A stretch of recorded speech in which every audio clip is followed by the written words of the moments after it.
Boa noite, igreja. Sejam todos bem-vindos. Que a graça do nosso Senhor Jesus Cristo, o amor de Deus o Pai e a comunhão do Espírito Santo esteja com cada um de nós. Amém? Amém. É nessa comunhão que o Espírito Santo gera quando nós estamos reunidos como corpo para adorar, para cantar e para ouvir a palavra. É nessa comunhão que nós temos certeza de que aqui também é o nosso lugar. Amém? Amém. Vocês estão me ouvindo bem? Sim? Estão me ouvindo bem? É que aqui para mim tá estranho. Aí, melhorou. Obrigada. Igreja, nesse mês de janeiro, nós estamos falando sobre começar bem, né? Porque normalmente em janeiro a gente começa muitas coisas, a gente faz planos, a gente coloca metas, a gente sonha com coisas diferentes em relação ao ano anterior, certo? Alguém de vocês tem essa prática? Você não tem essa prática, irmão? Não começou o plano de leitura bíblica? Ah, eu sabia que você tinha começado. É um dos planos que a gente colocou comunidade. Como comunidade, a gente fazer junto o plano de leitura anual da Bíblia, né? Quem ainda não tem o seu, pode pegar ali na saída com o pessoal do acolhimento. A gente também tem um arquivo. É uma forma de começar bem o ano. Mas, uma pergunta bem importante. Começar bem ou terminar bem? O que é mais importante? Vamos fazer a votação aqui. Quem acha que começar bem é mais importante, levanta a mão. Poucos. Não precisa ter vergonha de levantar a mão. Quem acha que terminar bem é mais importante, levanta a mão. E quem acha que as duas coisas têm o mesmo peso? Tem que começar bem e tem que terminar bem.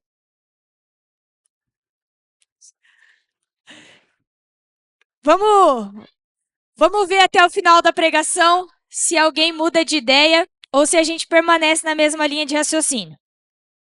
Vamos pensar em algumas coisas que a gente começa na nossa vida. Por exemplo, aqueles que já passaram pelos estudos, por escola, e aqueles que estão. Como via de regra você começa os seus estudos? Primeiro bimestre. Chama de bimestre ainda? Me ajuda. Chama de bimestre ainda, né? Tudo muda. Como que você começa? Eu era a pessoa que tinha a seguinte linha de raciocínio. Eu vou tirar 10 nos primeiros 3 bimestres e depois eu tô tranquila.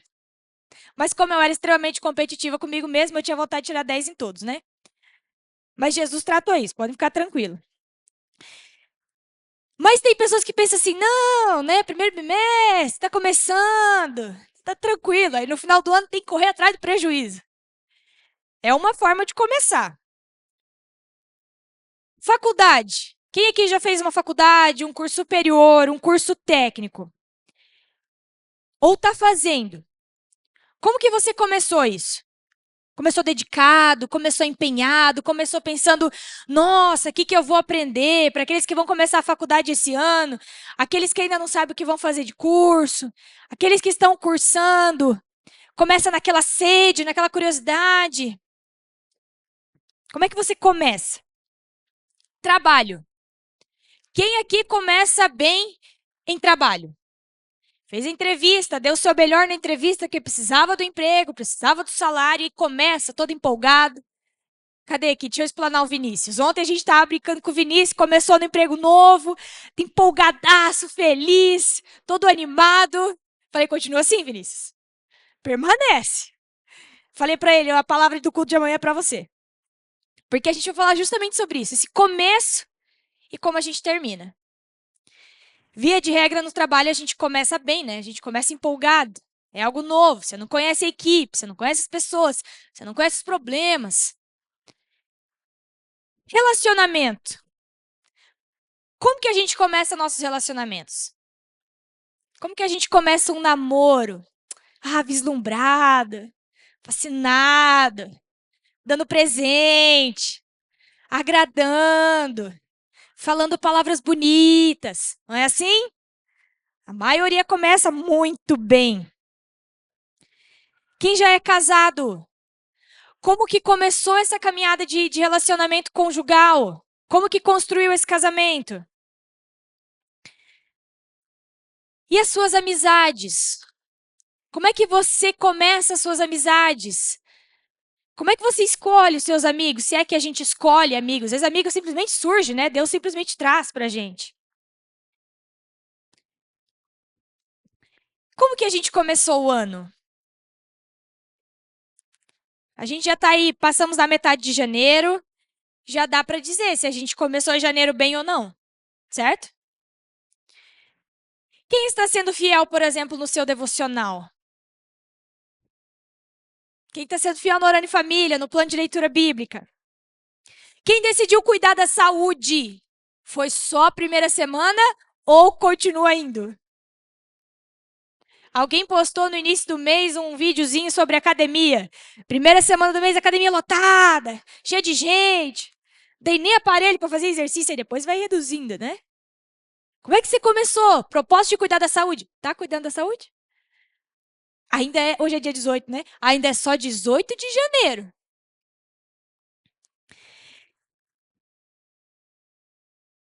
O que na sua vida você pode afirmar?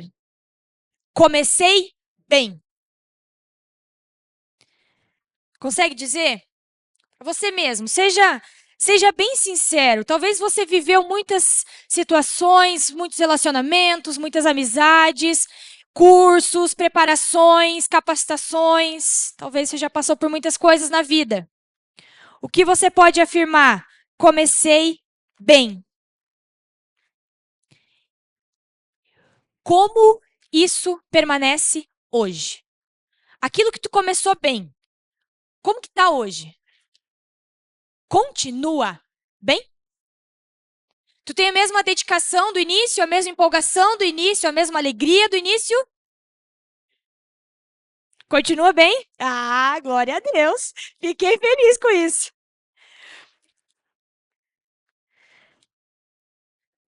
Se aquilo que você disse eu comecei bem, como por exemplo os estudos, e você já terminou os seus estudos, terminou bem?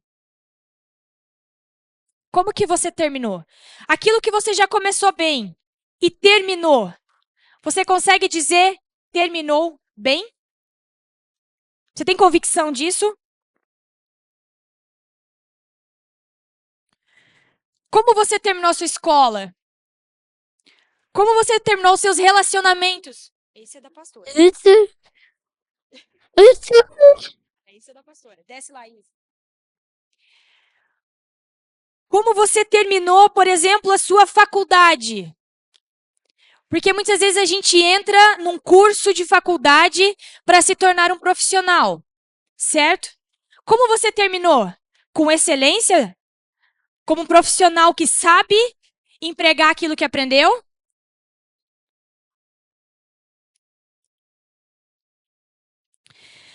Como terminam os seus relacionamentos? Pode ser de amizade, pode ser as amizades da escola que hoje você não vê mais. Pode ser da família que hoje está distante. Podem ser relacionamentos que nunca poderiam ter terminado. Como que você termina aquilo que você começou? A gente se ocupa e se preocupa muito em pensar em começar coisas. Mas a grande questão para mim é como termina aquilo que a gente começou. Normalmente a gente não para pensar sobre os fins, os términos da nossa vida. A gente gosta de pensar no que a gente vai começar de novo, mas a gente não avalia, a gente não repensa aquilo que terminou. E quando a gente para de pensar sobre aquilo que terminou, a gente enterra aquilo, a gente não quer conversar sobre aquilo, a gente não quer falar sobre aquilo, sabe o que acontece? Um eminente fracasso. Por quê? Se eu não termino bem, se eu não termino de uma forma saudável e correta, a tendência é que aquilo que eu começar de novo, eu vou terminar mal de novo. É simples.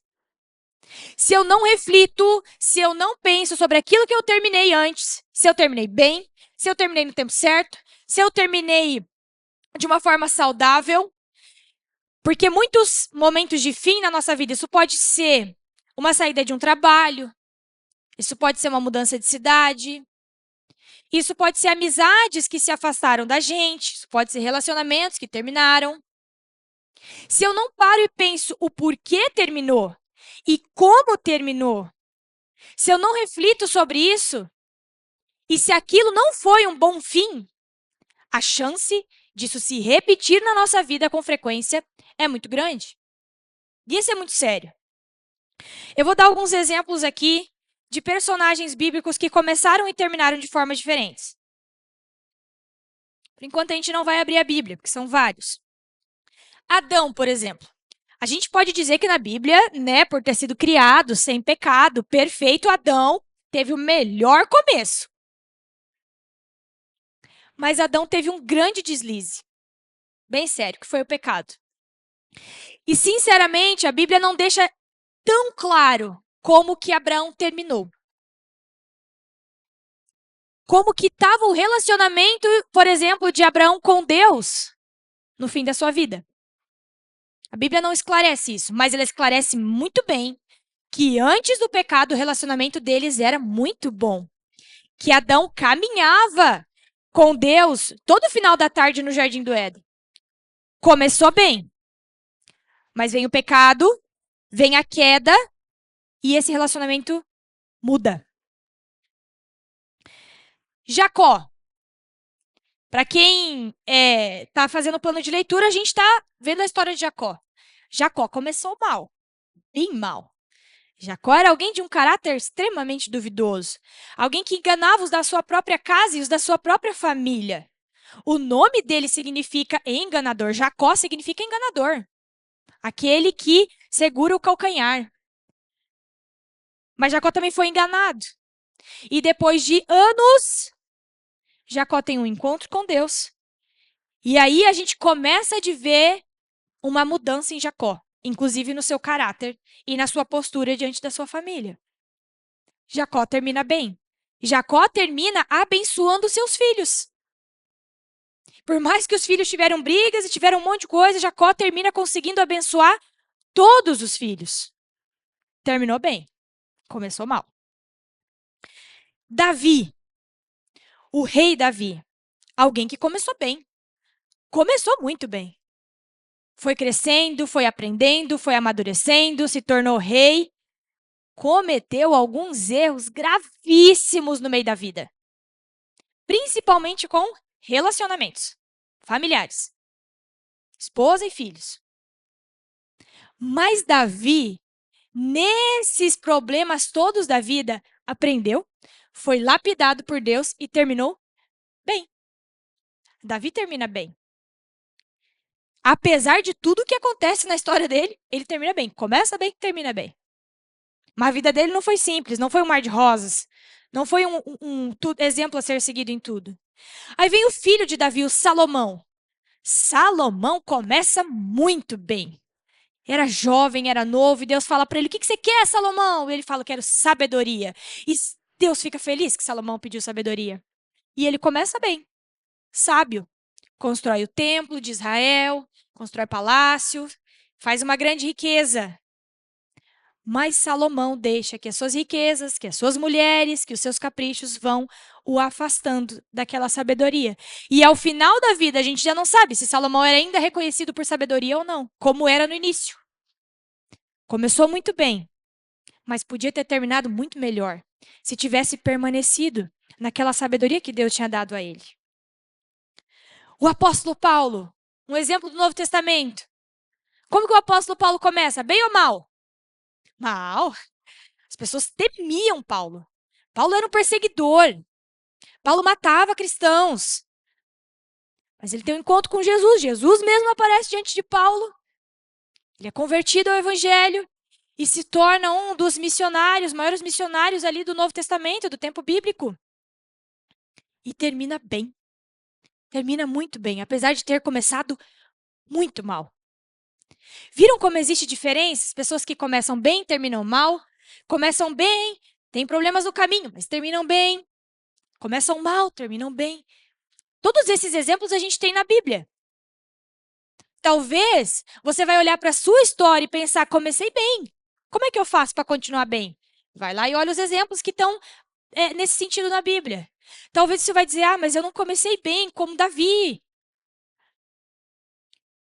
Mas você pode olhar para Paulo, você pode olhar para Jacó, que teve seu caráter transformado por Deus. Entende? A Bíblia não esconde aquilo que os seus personagens foram bem e aquilo que eles foram mal. E agora sim, eu quero convidar vocês para abrir lá em Hebreus, capítulo 12. Novo Testamento, uma carta. Nós entendemos que essa carta foi escrita também pelo apóstolo Paulo.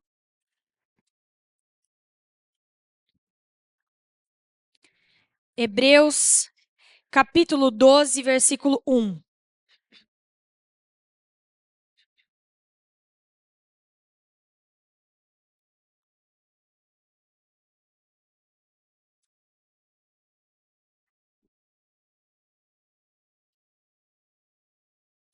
Hebreus, capítulo 12, versículo 1.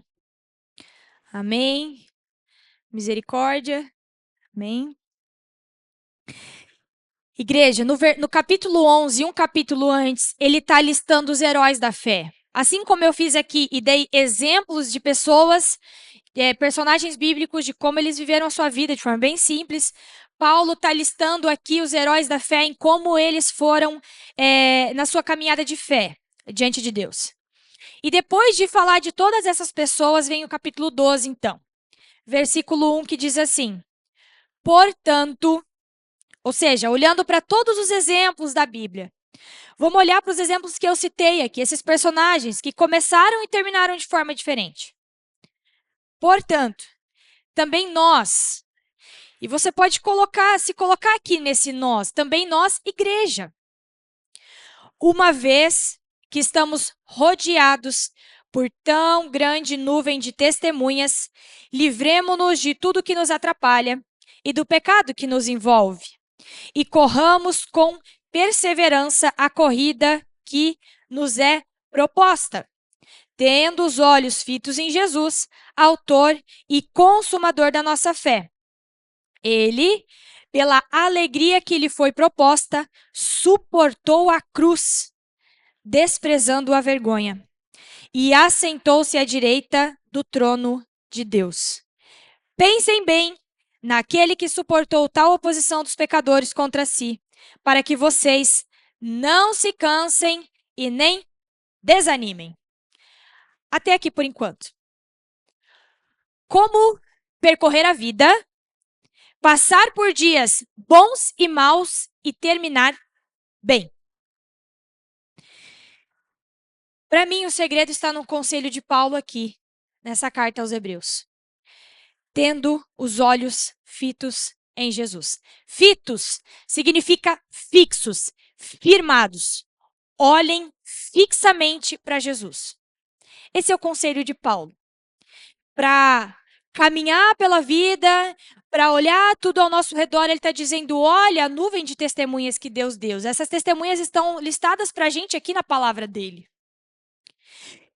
E diante de tudo isso que vocês veem, de tudo isso que vocês passam no seu dia a dia, na vida cotidiana de vocês, tenham os olhos fitos em Jesus. Porque enquanto os nossos olhos estiverem em Jesus, tenha certeza de que você não agirá segundo a sua própria vontade, segundo os seus impulsos. Começando inúmeras atividades, por exemplo, compromissos e relacionamentos que talvez nem agradam a Deus, nem glorificam o seu nome, ou que simplesmente não lhe cabem naquele momento. Ter os olhos fitos em Jesus lhe protegerá, por exemplo, de desistir em qualquer dificuldade. Porque o que vai comandar as suas decisões não será as suas vontades e pensamentos, mas a palavra de Deus. É aquilo que a Júlia abriu o culto hoje dizendo. Sobre quando a gente vai tomar decisões na vida, a gente vai fazer escolhas na vida, a gente parar e se perguntar o que Jesus faria. Mas para responder o que Jesus faria, nós precisamos conhecer esse Jesus, conhecer a sua palavra. Porque a gente sabe o que ele faria por aquilo que ele fez na sua palavra. Ter os olhos fitos em Jesus significa que a minha vida vai ser direcionada por aquilo que a palavra de Deus diz e não pelos meus impulsos, não pelas minhas vontades, não pelos enganos do meu coração. É isso que significa ter os olhos fixados em Jesus. Ter os olhos fitos em Jesus nos protegerá de desistir na dificuldade. Porque o que Deus vai comandar as nossas decisões não serão vontades e pensamentos nossos, mas da palavra de Deus. E isso pode se encaixar nas diversas áreas da nossa vida. Por exemplo, onde trabalhar. Nós oramos, conversamos com Deus quando recebemos uma proposta de trabalho, quando queremos sair do nosso emprego e trocar de emprego. Como agir quando um amigo te entristece? Você ora. Quando alguém faz algo que te machuca, algo que te magoa, você conversa sobre isso com Deus. Você pensa o que Jesus faria? Como educar os filhos? Como é diferente quando a gente educa os nossos filhos com os olhos fitos em Jesus e não com todos os princípios e ensinos que estão ao nosso redor, nos bombardeando, dizendo vai por aqui, vai por ali, vai por ali. E aí você fica até desnorteado e perdido. Isso vai transformar também o seu caráter. Porque quando você olha para Cristo, você obedece a Cristo. Assim como ele moldou o caráter de Jacó, assim como ele mostrou o pecado de Davi, assim como ele mudou todo o olhar de Paulo sobre a vida e sobre salvação, ele vai mudar também o seu, ele vai mudar o meu. Por exemplo, eu vou dar aqui alguns exemplos de coisas que, quando a gente olha para Jesus e olha menos para o que é conveniente no nosso mundo, os nossos olhos vão mudando.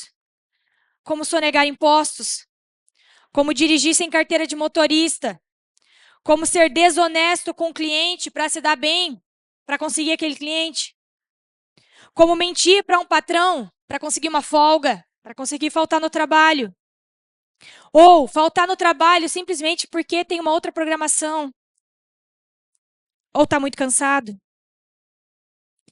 Você pode ter começado muito bem no seu trabalho, por exemplo. Porque você precisava do salário, porque você estava vislumbrado. E aí você é o melhor funcionário, você dá exemplo e tudo mais. Só que chega uma altura e você não quer mais aquele lugar, você quer trocar de emprego. E aí o que você faz? Na minha opinião, eu chego pro meu patrão e falo, eu quero sair. E peço as contas. Simples.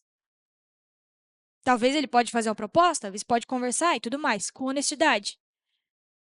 O que via de regra muitas pessoas fazem? Começaram bem, sendo um excelente funcionário.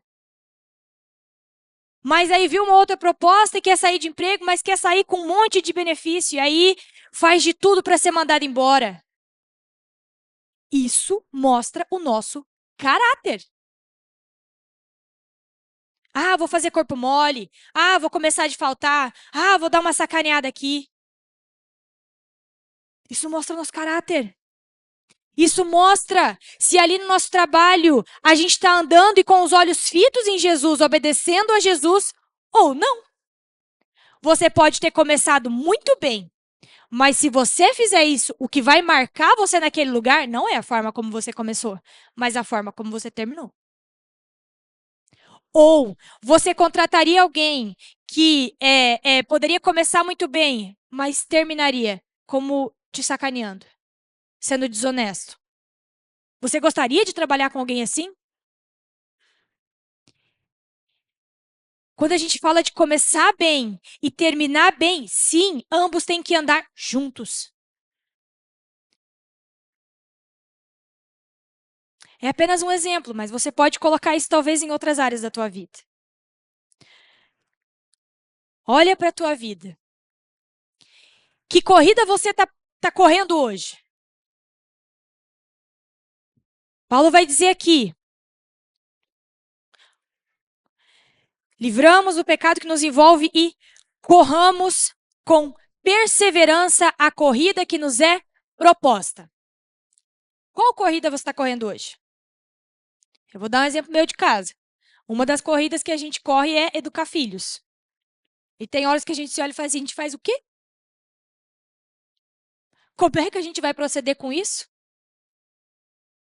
Essa é uma das corridas que eu tenho corrido hoje, como mãe, duas crianças pequenas. Estou aprendendo a educar um filho. 2. Que corrida você está correndo? Você está estudando?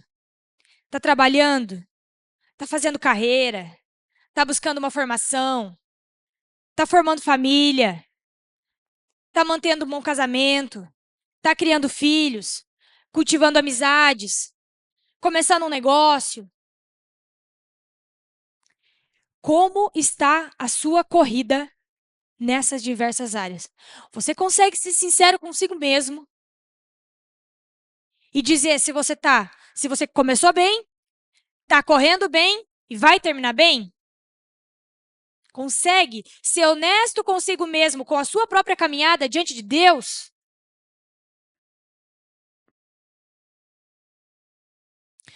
Você pode ter começado bem ou mal.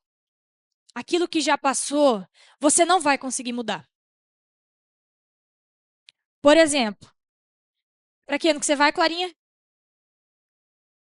9º ano.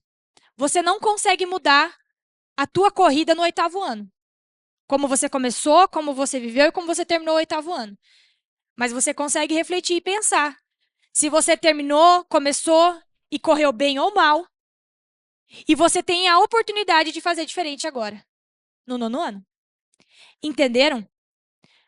A gente não consegue mudar o passado, mas o passado é uma grande ferramenta de Deus para mudar o nosso olhar, para nos transformar, para que a gente, com os olhos fitos em Jesus, corra com perseverança a corrida que Ele nos propõe.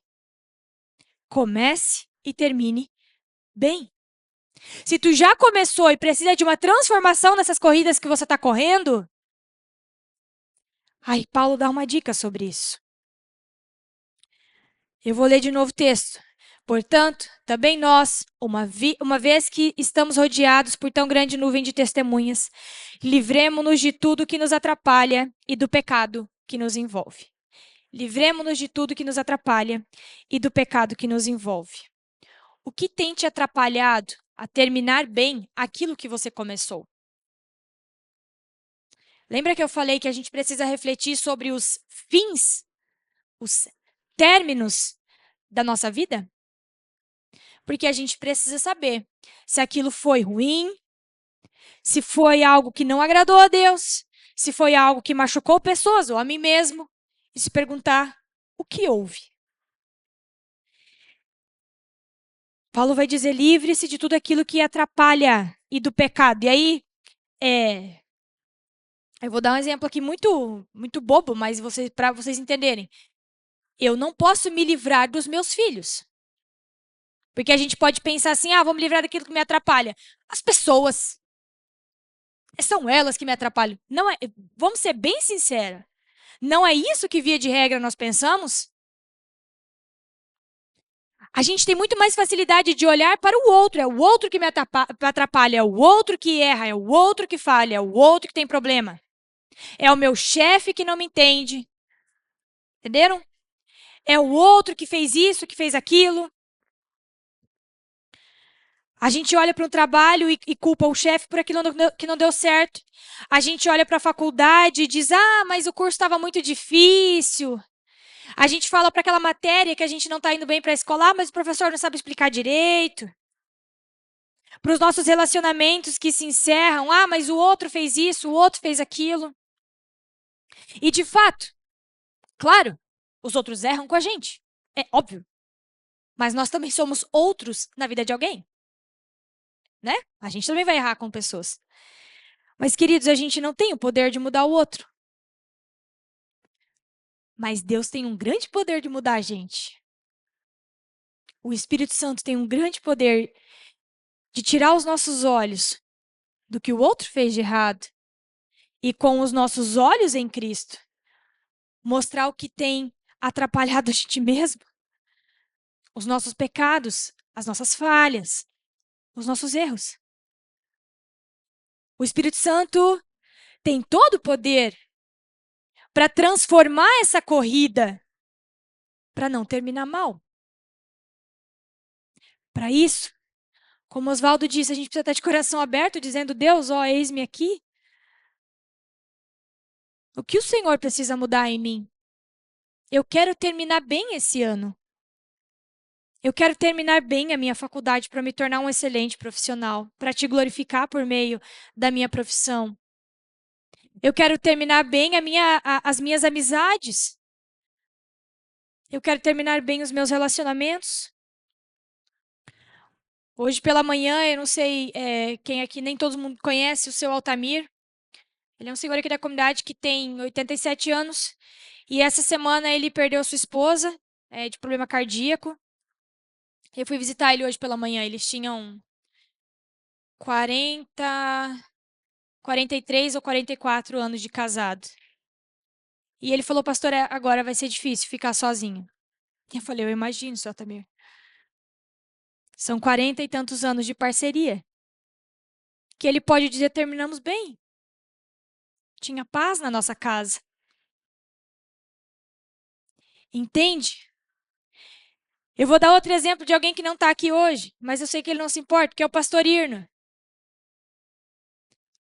Alguém que começou no ministério, começou na fé, passou o bastão para aquele que o sucedeu aqui na comunidade, mas por que vocês acham que ele tem total liberdade de estar na comunidade hoje, de pregar, de dar conselhos, de opinar?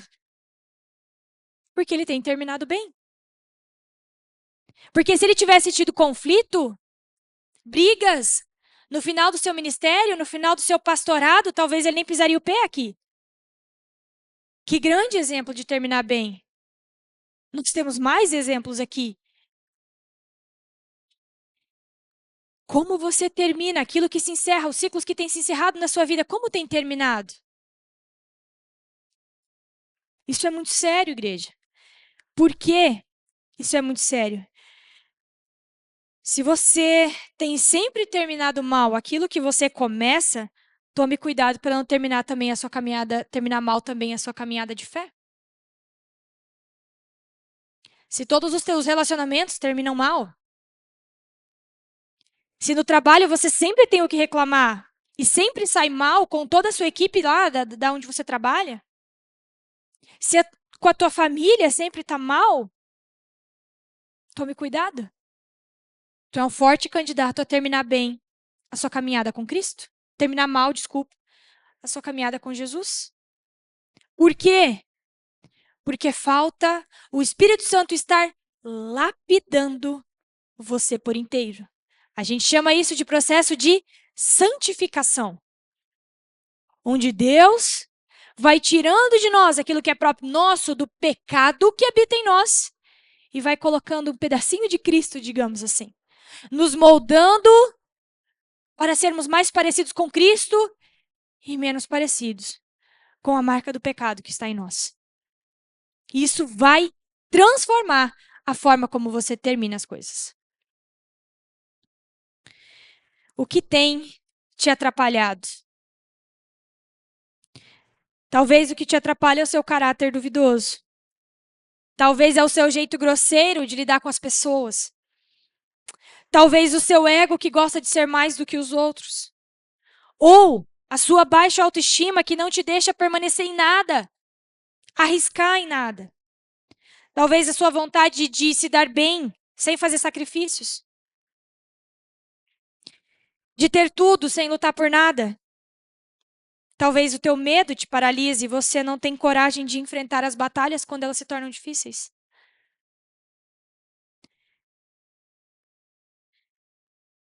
E agora eu quero que a gente abra num outro texto, lá em 2 Timóteo, capítulo 4.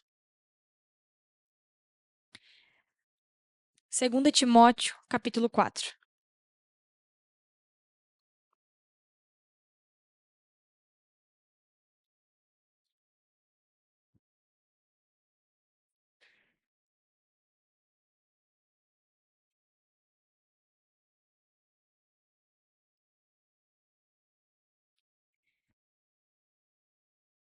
Segunda Timóteo, capítulo 4, versículo 6.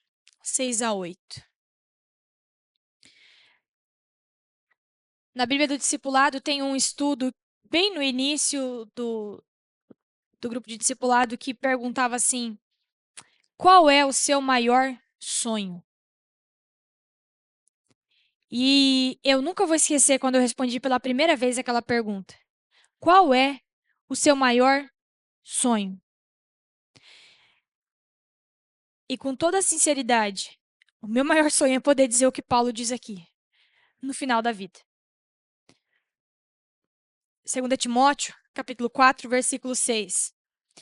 Eu já estou sendo derramado como oferta de bebida. Está próximo o tempo da minha partida. Paulo sabia que logo ele iria morrer. E ele está escrevendo para o seu filho na fé, Timóteo. Ele diz assim: combati o bom combate, terminei a corrida, guardei a fé.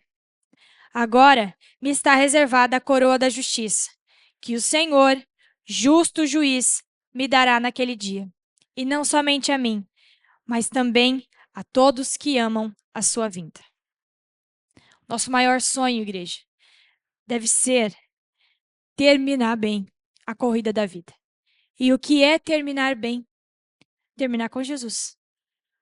Terminar sabendo que gastamos a vida na presença dele, servindo a ele, tendo ele como Senhor e Salvador. Nunca é tarde demais para isso e nunca é cedo demais para isso. Não sei como cada um de nós começou a caminhada com Jesus. Talvez, se você pensar um pouquinho, aqueles que têm um pouco mais de caminhada de fé, vão conseguir pensar em muitas pessoas que você viu começar com Jesus. Começar uma caminhada. Mas esse número reduz bastante quando a gente se pergunta: e quem terminou com Jesus? Quem descansou?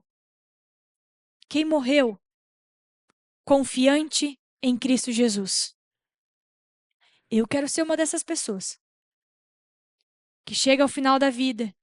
Pode ser amanhã, ou pode ser com 80, 90, 100 anos, mas que eu tenha tranquilidade e paz diante do Senhor de dizer: combati o bom combate, terminei a corrida, guardei a fé.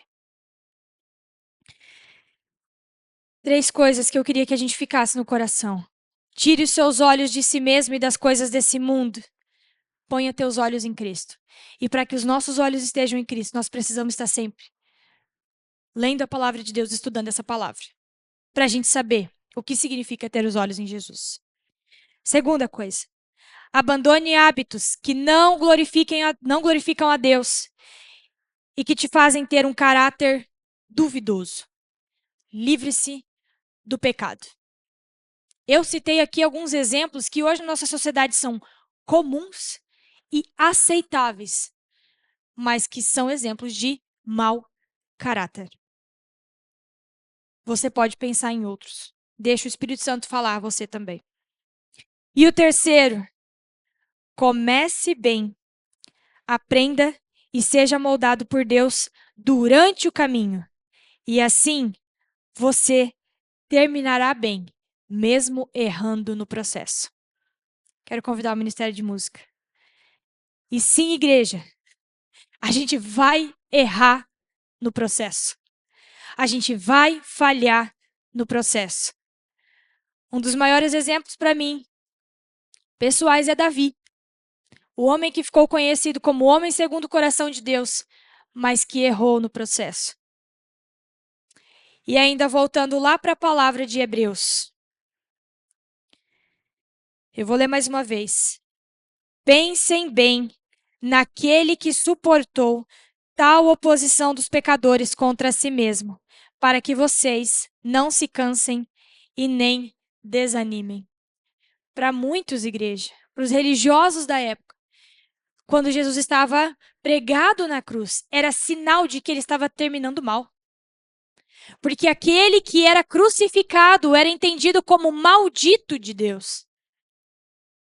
Mas aquela cruz, Jesus ter sido pregado na cruz, a gente sabe que não foi o fim, nem para ele, muito menos para nós. As crianças estão aprendendo sobre isso hoje lá no fundo, sobre o plano da salvação, sobre a morte, sobre o sangue de Jesus. E como esse sangue nos transforma, como esse sangue nos lava. E como ele derrama o perdão dos seus pecados por meio do seu sangue. Mas a gente sabe que Jesus não terminou mal. Diante de olhos religiosos da época, eles podiam ter entendido isso. Mas ali na cruz, Jesus estava cumprindo o plano perfeito de Deus para nos salvar. E 3 dias depois, ele ressuscitou para dizer a nós: terminem bem, combatam o bom combate, guardem a fé, porque eu voltarei. Igreja de Jesus Cristo, ele vai voltar e que a gente possa terminar bem e se encontrar no céu. Quero convidar a igreja a se colocar de pé.